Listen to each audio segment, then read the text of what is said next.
তুই যাস সিনেমায়, তুই যাস নাটকে, তুই যাস জেনায়, তুই যাস জুয়ায়, তুই যাস মাদকে, তুই যাস খেলায়। আমি বললাম কোরআন, আমি যদি ওখানে যাই ভুল হবে? কোরআন বলে ভুল হবে। আমি বললাম কেন? আমার মালিক বলে সূর্য তোর জন্য, তুই সূর্যের জন্য না। চাঁদ তোর জন্য, তুই চাঁদের জন্য না। আসমান জমিন তোর জন্য, তুই আসমান জমিনের জন্য নয়। পাহাড় পর্বত সমুদ্র নদী নালা সব তোর জন্য, তুই ওদের জন্য নয়। সেই জন্য আপনি গভীরভাবে যদি খেয়াল করেন, গরুও তো খায়, ছাগলেও তো খায়, মহিষও তো খায়, বেড়াই তো খায়। সবাই খাওয়ার সময় মাথার নিচের দিকে হয়ে গেছে। 4 পায়ের গরু খায় মাথার নিচে, 2 পায়ের মুরগি খায় মাথা নিচে।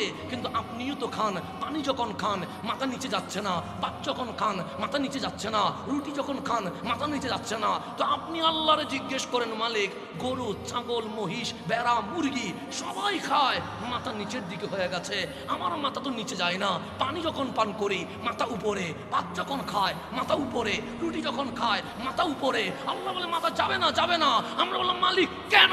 সে কুল কায়নাতে যা আছে সব বান্দার সামনে ঝুঁকবে, কিন্তু বান্দার মাথা ঝুঁকবে না। কেন? মালিক বলে হুয়াল্লাযী ইউসাব্বিরুকুম ফিল আরহামি কাইফা ইয়াশা। একমাত্র আমার বান্দারে আমি আল্লাহ মায়ের পেটের ভেতর এনে আমি আল্লাহর কুদরতি হাত দিয়ে বানিয়ে দিয়েছে।